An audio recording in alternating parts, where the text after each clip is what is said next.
Si Meme, hati-hati ya, siap-siap. Gantikan saya khotbah. 3, 2, 1.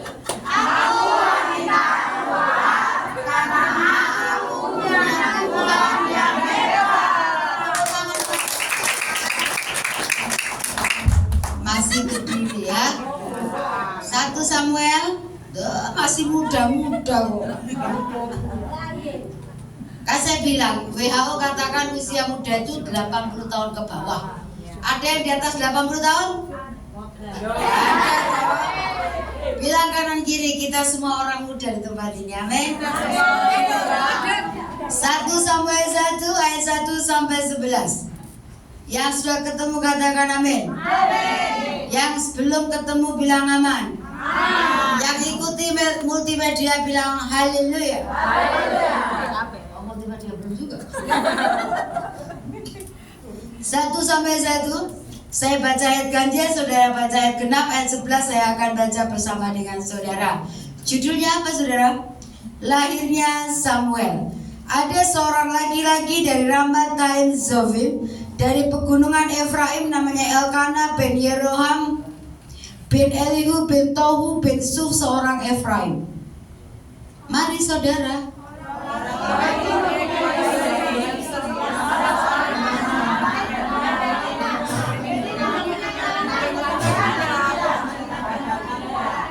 Yang kompak, jangan seperti balapan karung ya. Orang itu dari tahun ke tahun pergi meninggalkan kotanya untuk sujud menyembah dan mempersembahkan korban kepada Tuhan semesta alam di Silo. Di sana yang menjadi imam Tuhan ialah kedua anak Eli, Hofni dan Pinehas.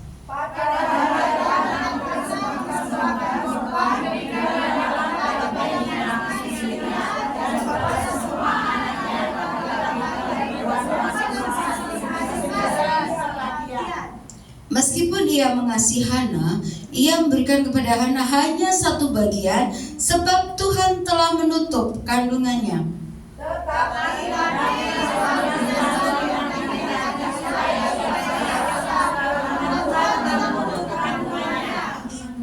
Demikianlah terjadi dari tahun ke tahun. Setiap kali Hana pergi ke rumah Tuhan, Penina menyakiti hati Hana sehingga ia menangis dan tidak mau makan.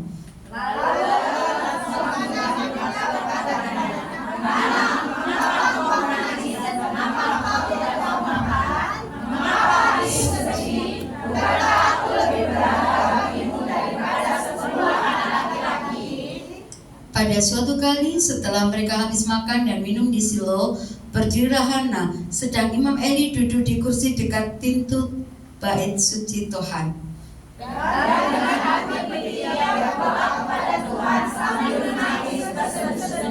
Sama-sama. Kemudian belajarlah ia, katanya, Tuhan semesta alam, jika sungguh-sungguh engkau memperhatikan sengsara dan mengingat kepadaku dan tidak melupakan hambamu ini, tetapi memberikan kepadamu seorang anak laki-laki, maka aku akan memberikan dia kepada Tuhan untuk seumur hidupnya, dan pisau cukur tidak akan menyentuh kepalanya. Amin. Silakan duduk. Amin. Yang tahu judul firman Tuhan hari ini angkat tangan. Yang tahu judulnya? Ada flyer loh. Judulnya apa? Judulnya di flyer. Sudah di-share belum? Ada yang sudah, ada yang belum ya? Oh. Judulnya adalah Wanita yang Kuat. Ini grup A, ini grup B. Wanita yang kuat itu wanita yang seperti apa? Grup A? Tangguh. Terus? Pantang menyerah. Ini grup apa? Grup B? Tangguh. Tangguh ya jelas pantang menyerah. Ada lagi? Wanita kuat adalah wanita yang tangguh. Wanita kuat adalah wanita yang otot kawat balung besi. Tapi kalau ada masalah tetap nangis. Ada lagi grup B. Laki-laki tidak boleh menjawab ya, karena ini pada wanita. Anda boleh berpartisipasi ketika wanita tidak boleh menjawab. Anda pilihan terakhir. Amin bapak-bapak sama nyong-nyong.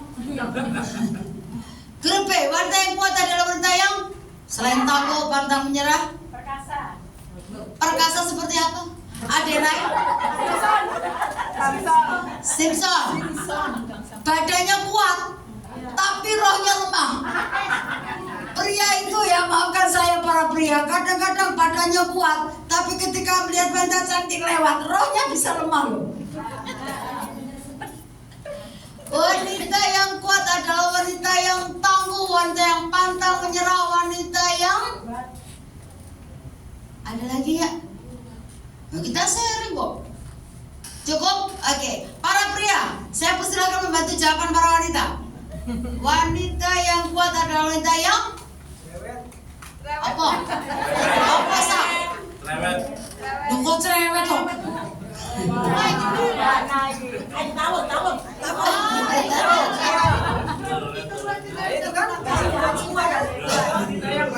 Saya senang sekali karena hari ini kaum wanita bukan hanya para mama-mama, tapi ada juga para calon mama. Karena kaum wanita harus jadi calon mama. Supaya apa? Ketika masuk pernikahan nggak kaget. Karena pacaran itu cuma iklan. Yang setuju katakan amin. Kita akan belajar seorang wanita. Wanita ini namanya Hana. Ada yang namanya Hana katakan? Ada berapa orang yang namanya Hana? Satu. Hana itu artinya cantik. Hana itu artinya elok. Berbahagialah Mesak yang akhirnya memilih Hana. Karena arti nama Hana itu cantik. Kalau namanya Hana, mencucum. Ketemu orang mukanya tekuk karena pakai otak, udah tanggalkan nama Hana. Karena nama Hana adalah nama yang cantik, orangnya cantik, dan sikapnya juga cantik. Yang suci katakan amin. Tapi jangan berdoa buat saya. Saya hamil lagi dan punya anak Hana. Saya titip salam saja. Haleluya. Kita akan belajar mengapa wanita harus kuat. Yang pertama, karena wanita itu penopang. Yang jujur katakan amin. Wanita harus kuat. Karena pria itu, maafkan saya walaupun ada Pak Dhani ya, pria itu sehebat-hebatnya dia mudah rapuh. Betul enggak? Wanita terbuat dari apa? Tulang rusuk. Pria dari debu tanah. Tulang sama debu kuat mana? Kita ini penopang yang menyangga. Istilahnya Pak Michael itu lehernya busari. Kalau nggak ada busari, kogel-kogel, betul enggak? Tapi karena ada busari yang menopang, tetap tegak sebagai pria. Dengar ibu-ibu ya, perananmu itu penolong, bukan perongrong. Nek blonjone kurang, cerewetnya metu. Betul atau benar bapak-bapak? Saya kan sering bilang, wanita itu pusing kepala cuma dua hal.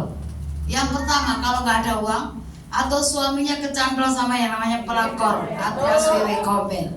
Betul nggak? Tapi tidak ada di tempat ini. Yang sisi katakan amin. Amin. Hana kenapa saya kategorikan menjadi wanita yang kuat? Yang pertama, kita kuat karena kita harus menopang. Terus yang kedua, kita disebut wanita kuat kenapa? Karena kita bisa mengerjakan 3 atau 4 pekerjaan dalam waktu yang sama.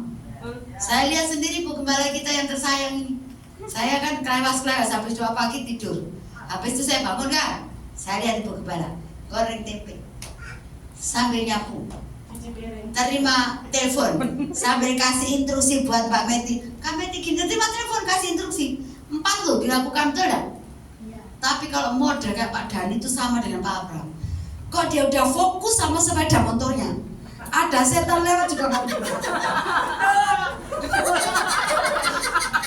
Suami saya itu kan punya sepeda motor king kesayangannya, warna hijau, helmnya hijau. Kalau sudah utak-utak sepeda motornya, saya bilang, Pak, kopi susu? Iya, nggak lihat muka saya. Iya. 15 menit doang, Pak. Mama masih panas loh, Pak. Setengah jam. Pak, kopinya nek nggak mau lihat muka saya. Tak pikir-pikir, wis 3/4 tahu be. 1,5 jam dia kelewas. Mati kopi susu pendek perut. Kenapa? Wanita tuh nggak bisa diganggu loh ketika dia asik dengan anjingnya, dengan kucingnya, dengan burungnya, dengan sepeda motornya, betul tidak? Kalau saudara ibu-ibu coba ganggu-ganggu, itu bisa dikepret, betul tidak? Masa cerewet-cerewet, betul tidak saudara? Tapi kadang-kadang laki-laki itu kadang-kadang maafkan saya, kita kan antar wanita ya, pria-pria silakan tutup telinga ya. Kadang-kadang kalau punya hobi itu datang dari manapun, bukannya cium istrinya, tapi cari kesayangannya, betul tidak? Saya punya teman, dia punya burung 4, burungnya bagus-bagus.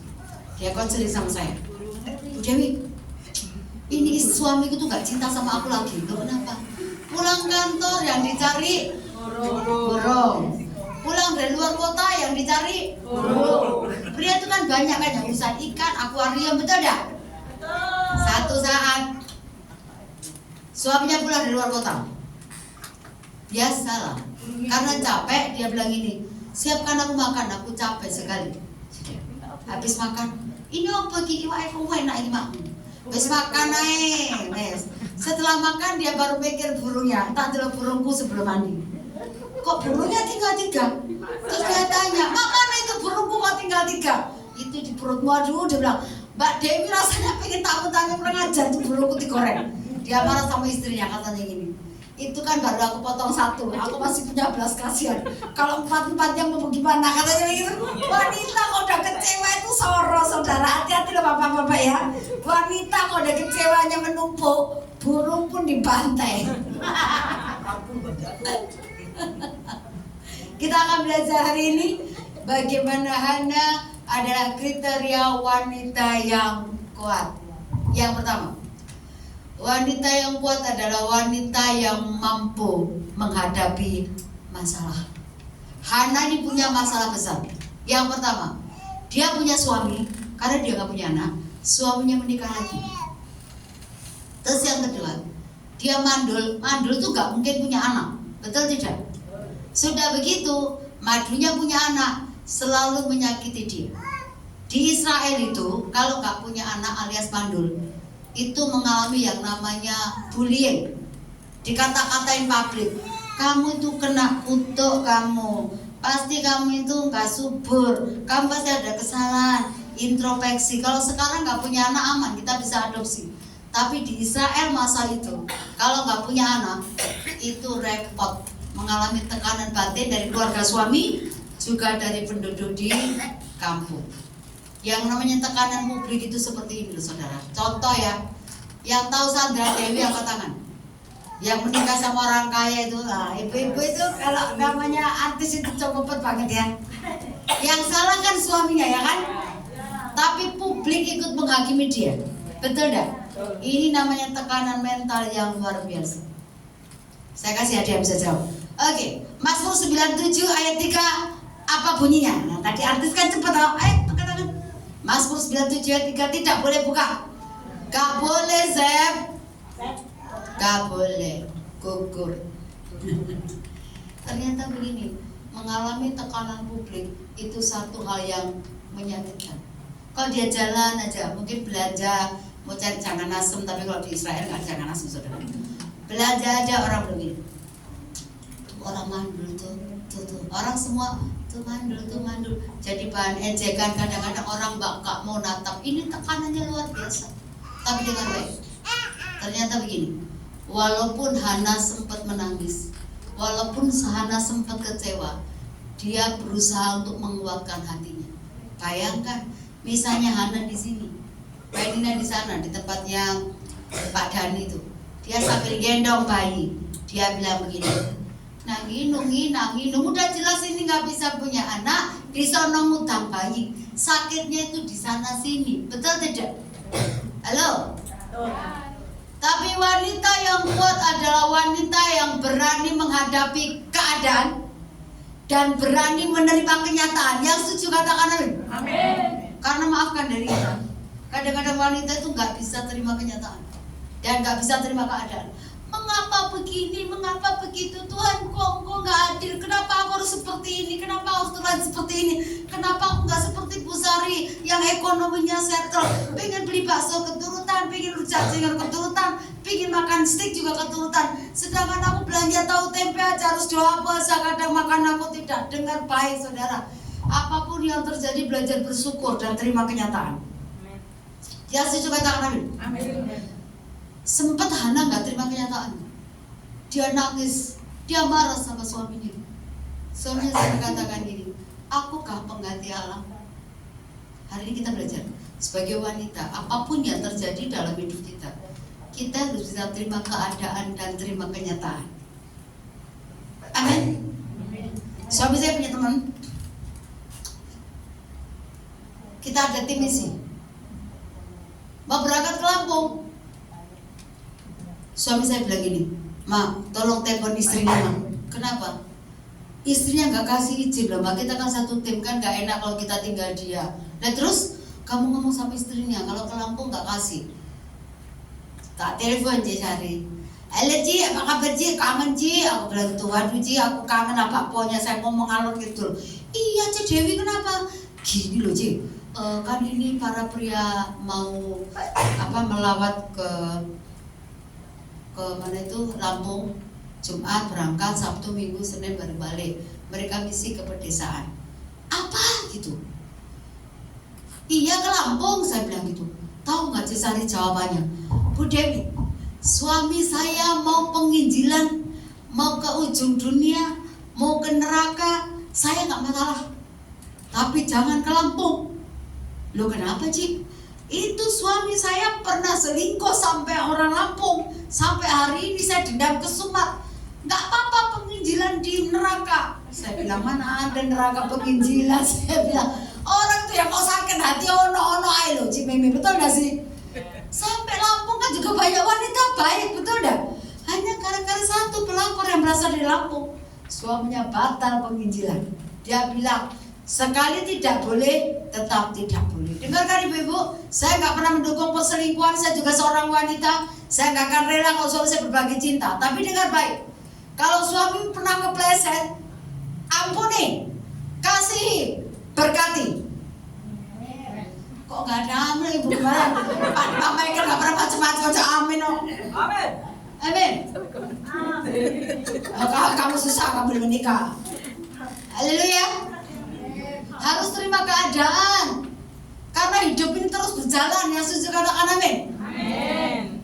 Dikit-dikit yang gini loh ya, wanita itu kelemahannya di sini. Kesalahan yang sudah terjadi 5 tahun lalu, 10 tahun lalu, itu bisa tetap muter di otaknya, betul nggak? Kamu kan begini, kamu kan begitu. Coba kalau Hana terus-menerus begini, Elkana, teganya hatimu padaku sayang.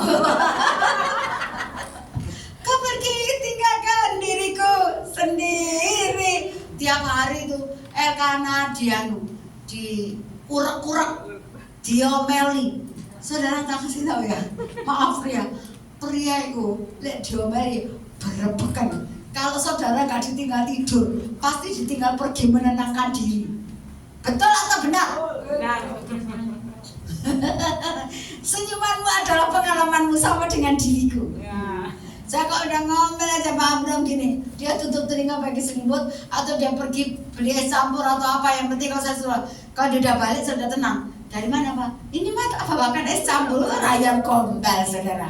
Halo, hari ini belajar jadi wanita yang kuat. Terima keadaan, terima kenyataan. Walaupun sakit, walaupun sulit, kita menikah dengan pasangan tidak sempurna. Tapi ketika kita belajar mencintai dengan cara yang sempurna, caranya Tuhan, amin, mengasihi dan mengampuni, percaya pernikahan kita bisa dipertahankan. Amin. Banyak sekali wanita ini dari wajah-wajah kelihatan mulai menyerah dengan pernikahannya. Betul atau benar?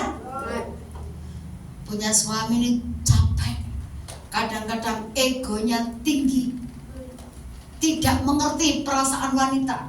Kadang-kadang wanita tuh pengen disayangi, pengen dimengerti, tapi susah dipahami sama bapak-bapak. Betul atau benar? Sudah saudara, sekarang belajar terima nasib. pasanganmu itu yang dari Tuhan. Bersyukur saja. Amin. Bersyukur. Saya kan berkali-kali bilang, pria itu kalau berbicara sedikit tapi bikin hati sakit karena kata-katanya nyelekit. Betul atau benar? Dengarkan bapak-bapak, ini suara hati kami para wanita. Jaga ucapanmu, jangan lukai perasaan kami. Amin. 3 pria di belakang. Haleluya. Amin. Amin. Terus yang kedua, kita akan belajar. Ciri wanita yang kedua, wanita yang kuat adalah wanita yang menyerahkan pergumulannya, masalahnya kepada Tuhan. Amin. Hari ini saudara menyerahkan masalah saudara kepada siapa? Tetangga yang punya mulut ember.com.id, atau kepada teman. Oh, jangan salah loh, namanya bestie lah, sohib lah. Kita cerita, aku mau ngomong sama kamu. Ya kenapa? Tahu nggak? Itu tetangga sebelah itu. Ya kenapa? Itu janda itu. Nah, terus dia mulai kedip-kedip mata sama suamiku. Dukung doa ya. Nah, grup A bilang, ya tak dukung doa. Tapi A cerita sama B. Tahu nggak? Si Noni itu lagi galau. Kenapa? Itu janda di sebelahnya itu katanya mulai main mata sama suaminya. Ayo kita dukung doa. Atas nama dukung doa loh. Tapi Anda menyebar aib orang. Halo. Kaum wanita ini ibadah. Dipastikan kalau ibadah isinya sesuatu yang baik, sesuatu yang benar. Perkumpulan wanita tanpa urapan Tuhan, tanpa hadirat Tuhan, hanya gosip murahan belaka. Ngobrol-ngobrol rujaan, ngerasani Pak RT, Ngerumpi. betul nggak saudara? Kumpul-kumpul atas nama kongko-kongko, ngopi-ngopi, ujungnya ngerasani suami. Halo? Yang suka ngerasani suami bertobat ya? Saya dengan segala pencaksilatnya Pak Abraham, sampai hari ini saya tutup mulut. Saya nggak pernah cerita apapun dia, bagaimanapun dia. Kenapa? Kami sama-sama sedang berproses. Kasihlah suami saya. Kalau saya ceritakan keburukannya, jemaat di Harvest bilang, oh ternyata Pak Abraham itu gitu ya. Gak nyangka ya, senyumnya baik, ramah, tapi ternyata selingkuh periode 1, 2, 3, dan 4. Contoh. Akhirnya apa? Orang memandang rendah suami saya loh, betul enggak? Halo istri-istri, kalau engkau punya kebiasaan cerita kejelekan suamimu, itu membongkar aibmu sendiri. Itu kebodohan. Amin. Haleluya. Harusnya belajar seperti Hana. Serahkan sama Tuhan. Mazmur 56 ayat 4. Sengsaraku, engkau yang menghitung. Air mataku, kau tampung dalam kirbatmu. Ya Tuhan, kau tahu hatiku yang hancur. Saya itu sama suami itu konselor pernikahan tuh kadang-kadang pusing Bu Gembala. Kenapa? Ribut malam-malam, teriak-teriak, kami dipanggil, ngantuk lagi pelukan. Bu tolong digedor-gedor. Ribut besar, kita pisah. Tahun depan bisa ngelahirin. Ternyata antara hamil dan keributan tidak ada hubungan. Ribut tetap ribut, hamil tetap hamil. Betul nggak Ibu? Halo, saya bingung. Kalau sudah bertengkar Bu Gembala, itu benar-benar tuh lakinya dimaki habis. Tapi saya bingung. Kan saya jarang, saya kan banyak pergi kan. Loh Cik, kenapa itu perutnya? Iya ini isi lagi. Loh kemarin ribut sampai bawa golok, suami kejar-kejaran. Bisa loh hamil lagi. Lalu hari ini yang suka curhat di media sosial bertobat. Amin. Amin. Amin. Istrinya aku nggak status. Ternyata pernikahan itu hanya fata morgana. Suaminya naik lagi. Belajar bersyukur apa yang Tuhan berikan. Istrinya naik lagi. Bisa bersyukur kalau suami baik. Tapi kalau suami berkelek, mereka saling naik status. Dengar loh, yang baca di Facebook kita itu bukan hanya orang Kristen, bukan hanya teman kita, betul enggak? Tapi orang di luar kita, orang dunia juga baca, betul enggak? Saya tuh paling tahu kondisi adik-adik rohani saya dari apa? Dari statusnya. Kapan putus, kapan nyambung, kapan PDKT, udah tahu. Halo? Jangan bodoh. Amin mama. Amin ibu-ibu. Biarlah statusmu adalah status yang menghibur, status yang menguatkan. Amin. Jangan membuat status yang membuat orang lain bingung, orang lain bertanya-tanya. Saya kan lagi suka lihat film Surat Cinta Untuk Starla kan. Saya nemeni anak saya sebagai mama, selalu nemenin. Sudah, saya suka lagunya. Besoknya saya pasang status. Telah habis sudah cinta ini, tak lagi tersisa. Facebooknya Pak Abraham digeruduk mama. Pak Abraham, ada apa dengan rumah tanggamu? Kenapa? Pak Abraham kan nggak lihat Facebook saya, masih pagi. Lihat aja, diomeli Pak Abraham. Lain kali ya, Mak. Bikin status yang bener. Kayak gini kan, orang yang nggak tahu apa-apa. Nggak semua orang tahu lagu. Betul nggak, Saudara? Yang kesukaan mama yang dijagir gitu kan nggak tahu ya Bu ya. Surat Cinta Untuk Starla, nggak tahu kan? Tahu. Iya, kalau Anda kan termasuk ibu muda, tapi kan mama tuh nggak tahu. Pikirannya bisa beda, betul nggak sih? Betul. Hari ini hati-hati ya dengan jarimu. Kalau dulu kita berdosa dengan mulut kita, tapi hari ini kita berdosa dengan jari kita. Kadang-kadang ya, terima pesan, belum dibaca penuh, di-share. Punya pengalaman? Padahal itu beritanya belum tentu benar. Belajar seperti Hana. Ketika ada masalah besar, ketika ada masalah berat, Hana itu lari ke Tuhan, nangis terseduh-seduh sama Tuhan. Tuhan tolong aku gak sanggup Tuhan. Tolong aku Tuhan, aku punya suami ini gimana? Kalau jatahnya minta, tapi giliran kewajibannya tidak dipenuhi, Tuhan tolong di dalam nama Yesus Tuhan. Berperkara sama Tuhan. Kalau kita berperkara sama Tuhan, Tuhan yang bela. Berperkara sama manusia, percuma. Kadang manusia yang kita percaya bisa tidak dipercaya, tidak bisa dipercaya. Betul tak?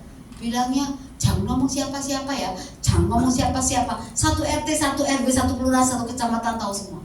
Karena kita yang menyebarkan. Halo, amin. Hari ini belajar ya ibu-ibu ya. Saya juga wanita, saya banyak masalah, saya banyak persoalan di keluarga saya, di pelayanan saya, di tempat saya ngajar. Banyak masalah. Tapi ketika masalah itu datang, saya cuma nangis sama Tuhan. Jangan ketika ada masalah mengasihani diri sendiri. Ku tak sanggup lagi menerima derita ini. Ya tambah loyo saudara, betul tak? Kalau ada masalah, nyanyikan lagu-lagu kemenangan. Ku percaya Kau Tuhan yang tak pernah gagal, menjadikanku lebih dari pemenang. Pemenang itu butuh bertanding. Pemenang itu butuh lawan. Betul tak? Tapi satu yang membuat kita menang adalah kontrol emosi. Karena ibu-ibu ini penyakitnya satu, gampang wet. Betul atau benar? Betul. Belum selesai langsung ngomong dulu baru mikir. Betul tak? Kalau pria itu mikir dulu baru ngomong. Saya tuh kadang-kadang gemes sama Pak Pram. Orangnya kan terlalu tenang tuh Bu. Kalau ada orang konseling itu, kita mau kondangan jam 7, itu yang konseling datang itu setengah 6. Setengah jam pertama saya masih maklum lah, jalannya kan 30 menit dari rumah. Ceritanya diulang-ulang. Tahu nggak Pak Abraham, saya kan sambil bolak-balik gitu kan. Tahu nggak Pak Abraham, sakit hati saya. Ya sabar. Didengerin sampai jam 6 Bu Sari. Kok gak selesai tadi? Sebenarnya masalahnya apa? Masalahnya apa? Iya benar. Kan tadi ibu udah bilang diulang-ulang lagi. Saya juga bukan anak kecil, saya ngerti. Pokoknya solusinya begini ya. Ibu sabar, berdoa biar Tuhan yang bekerja. Suami sendiri, Mama kamu tuh gimana? Orang konseling mak papa dengerin kok Mama yang ngambil keputusan. Kadang-kadang wanita kok curhat saudara. Dibolan baleni, betul enggak? Udah ngomong itu lagi. Gak apa-apa sih curhat kepada gembala boleh. Tapi curhat yang paling aman dalam hadirat Tuhan. Amin. Amin. Kadang-kadang wanita tuh merasa menjadi orang yang paling teraniaya. Betul atau tidak? Belajar dewasa. Semua orang ada masalahnya. Semua orang ada salibnya. Bu Sari dan saya, walaupun kami senyum kanan, kiri, ramah, saudara nggak tahu kami berdua juga ada masalah. Salibnya orang beda, salibnya Cik Meme beda, salibnya Widya beda, salibnya Bu Gembala beda, salibnya Ibu beda, salibnya Ibu yang di belakang beda, salibnya Kak Ros Hombing itu beda. Dia tertawa-tawa, tapi banyak hal yang dia harus simpan, karena dia tahu kepada siapa dia harus berlari. Hanya kepada Tuhan. Bilang kanan kiri, mulai sekarang curhat tombek Tuhan aman. Ya, amin. Yang ketiga, yang terakhir, yang ketiga, ciri wanita yang kuat adalah berani komitmen. Amin. Hana katakan ini, Tuhan, kalau Engkau berikan aku seorang anak laki-laki, aku akan mempersembahkannya kepada Tuhan. Seumur hidupnya, pisau cukur tidak akan kena. Dan ternyata Tuhan kabulkan loh doanya Hana, betul tidak? Kadang-kadang kita ini kalau sudah berjanji susah untuk menepati. Bertahun-tahun gak punya anak, begitu punya anak harus menyerahkan sama Tuhan. Berat atau susah? Nggak gampang. Coba Widya, tiba-tiba malaikat Tuhan ngomong, Wid, hamba Tuhan ini ngomong, Tuhan bilang anakmu itu persembahkan untuk Tuhan seumur hidupnya. Dia bukan milikmu tapi milikku. Mudah nggak? Tidak mudah. Tapi Hana berani komitmen. Apapun yang terjadi saudara, komitmen itu harus dilakukan. Komitmen itu bisa berbentuk perkataan, bisa berbentuk tulisan. Apa komitmen saudara sama Tuhan hari ini? Mau setia ibadah Jumat, ibadah doa malam harus setia. Sing ambil 3 ekor. Amin. Saya kadang-kadang heran, ibadah minggu full bisa 80 orang, tapi giliran ibadah bisa dihitung 12 murid Yesus. Betul enggak? Halo. Hari ini belajar loh. Komitmen. Ibadah doa malam komitmen. Ibadah doa puasa komitmen. Yoseba itu komitmen karena dia tinggal di pastori. Ibadah wanita juga komitmen. Amin. Saya merindukan begini Pak Gembala. Satu saat wanita tempat ini berarti bersaksi seperti ibu di depan. Dia menangkan jiwa. Nanti ibadah kaum wanita bukan hanya sebulan sekali, sebulan 2 kali, sebulan 3 kali, sampai sebulan 4 kali. Tepuk tangan buat Tuhan. Amin. Teruslah bersaksi.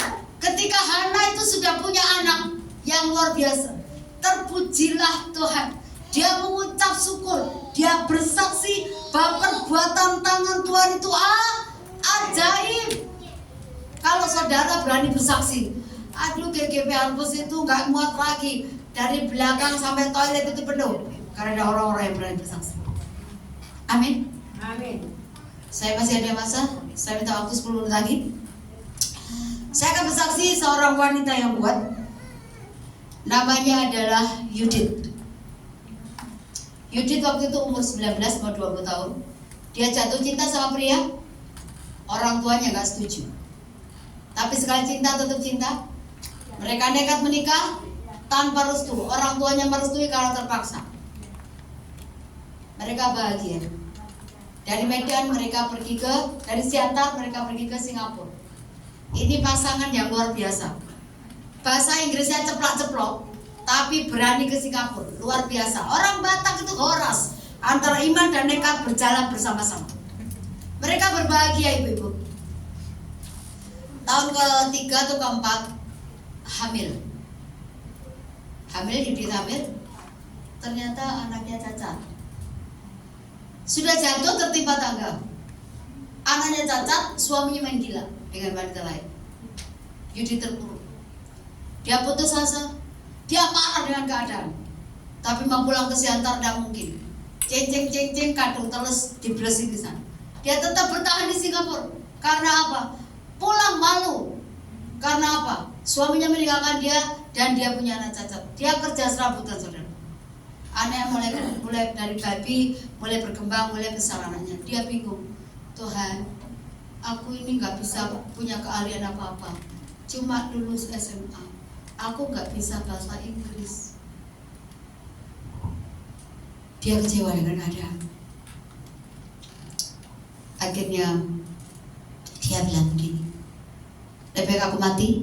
Kalau di Singapura tuh kalau orang tuanya gak mampu, ada panti asuhan akan ambil anaknya.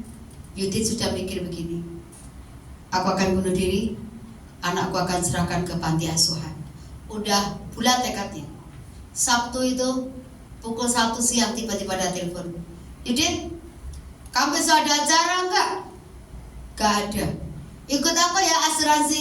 Iya, dia iya aja, orang lagi stres. Jam 3 ada telepon lagi, Yudit, kamu ada acara nggak minggu besok? Gak ada, dia lupa janjinya. Ada ibadah, pembicaranya pendeta dari Nevada, Amerika. Ikut ya? Iya, tak jemput. Iya, kata Yudit, sudah. Minggu pagi itu habis mandikan anaknya, dia bilang, Tuhan, aku mandikan anakku yang terakhir, setelah itu aku akan mati.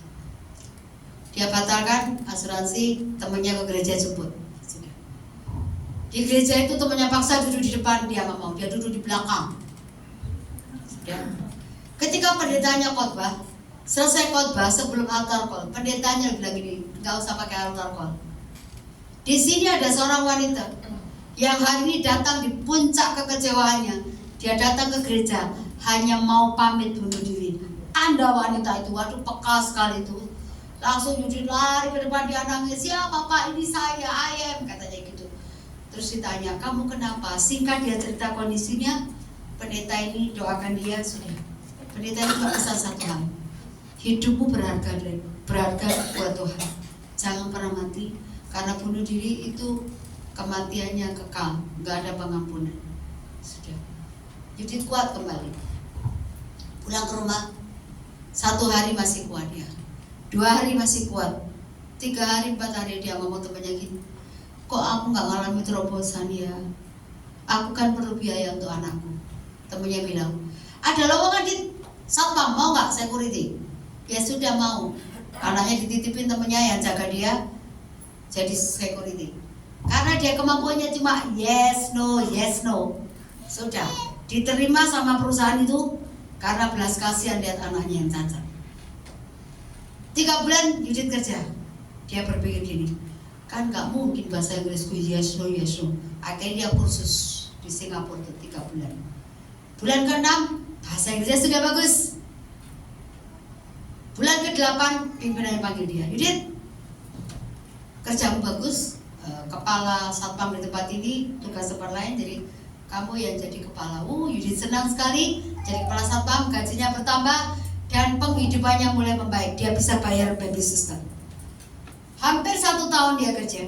Tiba-tiba Roh Kudus bilang begini, Yudit, dia banyak berdoa, dia seorang pendoa.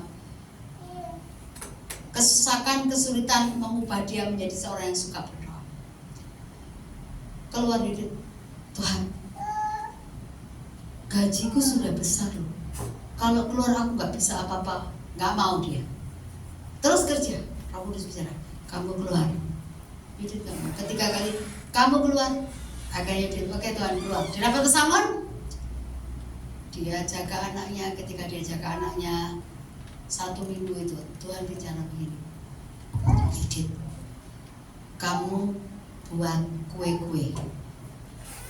Tuhan, aku anak bungsu, aku anak manja, aku gak pernah bikin kue. Akhirnya Yudit mulai buka-buka buku tentang masakan. Dia mulai bikin kue. 2008 itu kan belum ada makanan online seperti sekarang kan saudara. Dia mulai bikin kue. Dia coba, enak, temannya bilang enak. Ayo dipasarkan. Mulai dipasarkan saudara. Kuenya laris. Akhirnya dia punya 1 stand, 1 ruko untuk mengembangkan bisnisnya. Mulai banyak pesanan saudara. Hampir 6 bulan, tiba-tiba Roh Kudus bilang gini, Yudit, kamu masak Chinese food. Tuhan, aku ini orang Batak, tak bisa Chinese food. Kalau arsik boleh lah. Akhirnya dia belajar. Kuenya sudah laris, ditambah lagi dengan makanan Chinese food. Dari kontrak 1 ruko, jebol kontrak 2 ruko. Ini wanita yang pernah putus asa, pernah hampir bunuh diri, pernah hampir menyerah. Dia bangkit karena ada sahabatnya yang selalu beri kekuatan buat dia. Hari ini saudara, ada satu cabang di Kelapa Gading, nama restorannya Olive. Saya dari Tangerang ke Kelapa Gading nggak mungkin jauh. Ketika saya di Singapura, saya jalan-jalan, saya lihat restorannya namanya Olive. Ternyata pegawainya orang Indonesia. Terus saya tanya, saya sama teman saya kan, wes kau tak traktir aja, khawatir loh pendeta kau merintih. Sudah. Saya lihat daftarnya loh, saudara. Saya lihat daftarnya itu nasi goreng itu $8. $8 itu hampir 90.000, $1 itu 10.800. Terus saya lihat jusnya $7. $7 itu 77.000 kan, hampir 80.000 kan. Saya buat teman saya, wes gini ya, aku hamba Tuhan gak mungkin bohong. Kita tetap mampir ke restoran ini, tapi coba makan ya, kita minum jus. Akhirnya saya minum jus bertiga itu 200.000 lebih. Saya tanya sama karyawannya, Mas, ini bener gak punyanya Yudit yang orang Indonesia itu? Iya betul Bu, Ibu sekarang jarang kesini soalnya kami sudah punya beberapa resto cabang buka di beberapa tempat, jadi Ibu kadang-kadang ada kesini. Dengar baik saudara, kalau Yudit yang pernah putus asa dipulihkan oleh Tuhan, saudara dan saya juga bisa dipulihkan oleh Tuhan. Selama Anda pegang janji Tuhan, berharap sepenuh sama Tuhan, Tuhan yang sanggup pulihkan keadaan. Kalau Yudit hari ini dipulihkan dan diberkati, saudara dan saya menjadi wanita yang dipulihkan dan diberkati. Amin. Saya selesai. Tuhan Yesus berkati. Tepuk tangan buat Tuhan. Terima kasih Tuhan.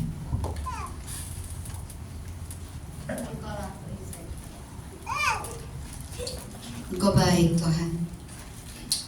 Biarlah kekuatan Tuhan senantiasa menopang kehidupan wanita-wanita Allah yang ada di tempat ini Tuhan. Terima kasih. Engkaulah perisaiku saat badai hidup menerpaku. Firman-Mu di dalamku tenangkan jiwaku. Ku kan berdiri, sama-sama berdiri di tengah badai dengan kekuatan yang Kau berikan. Sampai kapanpun ku kan bertahan, karena Yesus selalu menopang hidupku. Dengar baik wanita Allah, apapun yang terjadi dalam hidupmu saat ini, itu adalah salah satu proses Tuhan yang kita hadapi. Jangan menyerah, tetaplah kuat. Kita ini penolong, kita ini penopang dalam keluarga kita. Jangan menyerah, tetap berjuang sampai menang. Angkat tanganmu. Ku kan berdiri, haleluya, di tengah badai dengan kekuatan yang Kau berikan. Sampai kapanpun ku kan bertahan, karena Yesus selalu menopang hidupku. Ku kan bertahan dalam tekanan dengan kekuatan yang Kau berikan. Sampai kapanpun ku kan bertahan, karena Yesus selalu menopang hidupku.